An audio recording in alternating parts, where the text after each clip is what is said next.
You'll hear a lot of terminology where folks will talk about in seminars and on videos about different types of grunts that they'll refer to as a tending grunt.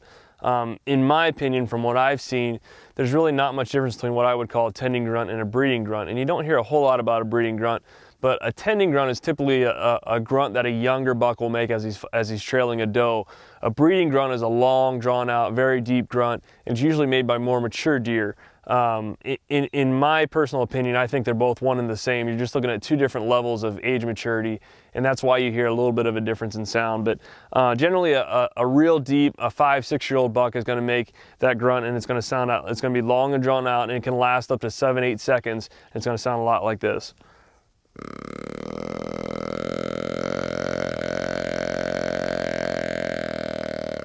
You're breathing a lot slower into the grunt. And the reason you're doing that is it's gonna start to actually make some clicking sounds within the grunt itself. The tending grunt, or what folks are calling the tending grunt, I think is more of a younger deer doing the exact same type of grunt. It just sounds a little bit lighter. So you'll just slide it up a little bit if you're dealing with a deer that may be 2.5 and 3.5. You're still gonna make it kind of drawn out, but maybe not as long either. It's gonna last 3 to 4 seconds, and it'll sound like this.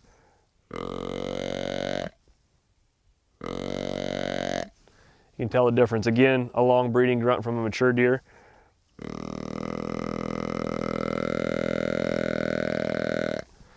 And a younger deer that's probably 2.5 and 3.5.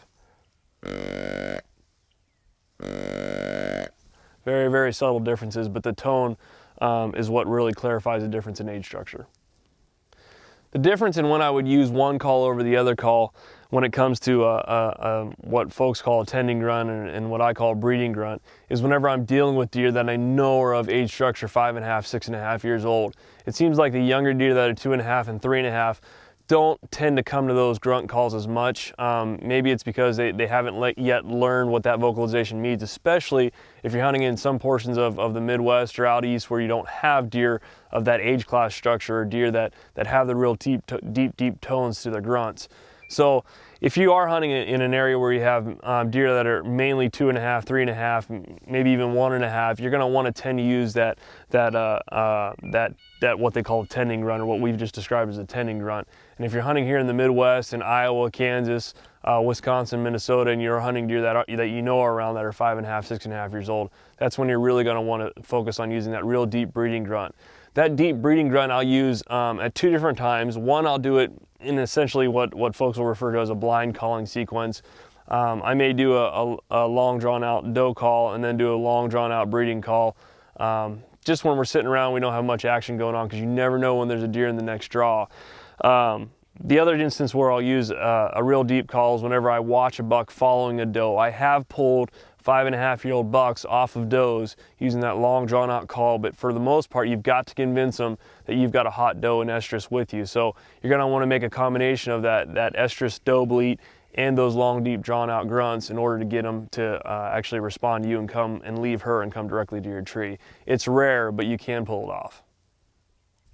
One thing you're going to want to keep in mind too whenever you're making these different types of calls is, and just to clarify, the age structure of the deer here in the Midwest, obviously, when our deer get to 5.5, 6.5 years old, you're looking at deer that are 280 plus pounds, field dressed. When you get on the East Coast or you get down to Texas or you get in other areas of the country where deer aren't as big, those sounds obviously aren't going to be as deep either. So when you hear me say and relate a lot of this calling techniques to upper age class deer, I am referring to the age class of deer, but also to the size of the deer. Remember, small deer make a little bit higher pitched frequency noises, where a great big buck that's going to weigh 280, 290 or above that, especially when you get up in areas of Saskatchewan, those are going to be even deeper yet.